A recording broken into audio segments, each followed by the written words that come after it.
You have had days where nothing bad actually happened. No crisis, no conflict, no reason to feel the way you felt, and yet by the evening you were exhausted, anxious about something you could not quite name, replaying conversations from 3 days ago, running through scenarios that will probably never happen, lying in bed with a mind that refused to stop. You were not reacting to your life. You were living inside your head, and somehow that felt worse than anything real life had thrown at you all week. Thinking is supposed to be the thing that helps us, so why does too much of it make us so miserable? In the 1970s, psychologist Judith Beck noticed something consistent in her patients with depression and anxiety. They were not suffering because of what was happening to them.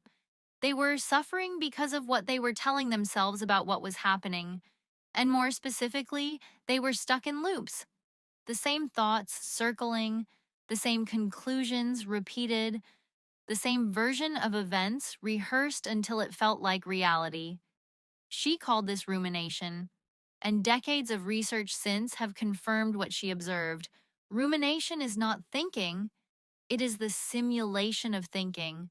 It feels productive because the mind is active, but it produces nothing except more of itself. Here is what is happening inside you when you overthink.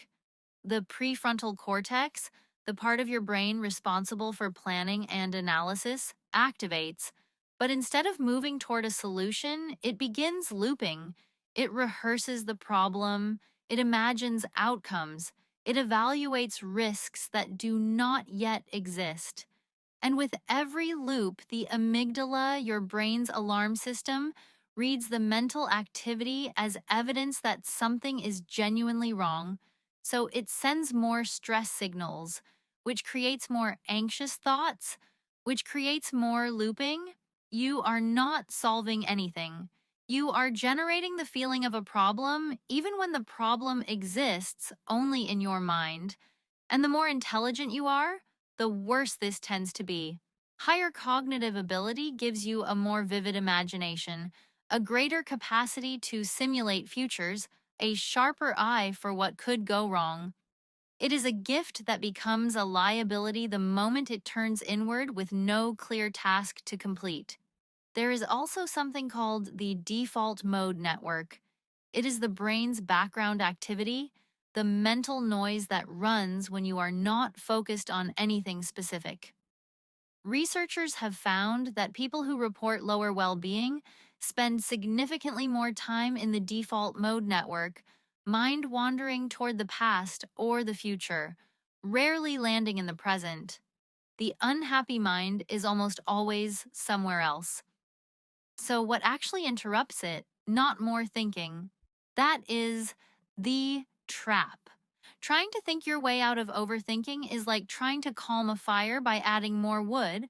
The mind does not quiet through analysis, it quiets through engagement.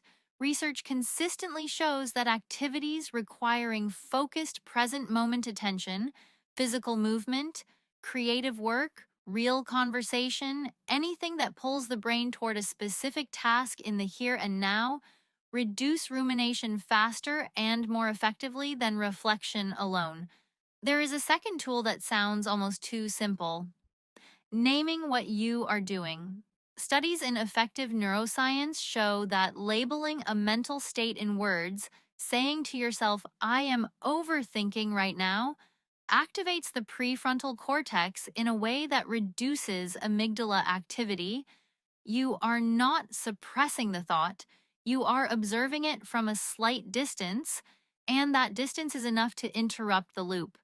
The psychologist Ethan Kross calls this distanced self-talk.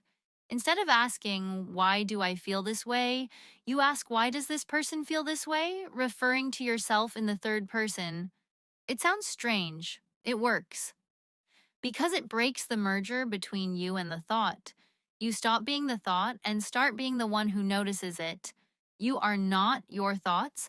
You are the one watching them. And the moment you remember that, the loop loses its grip.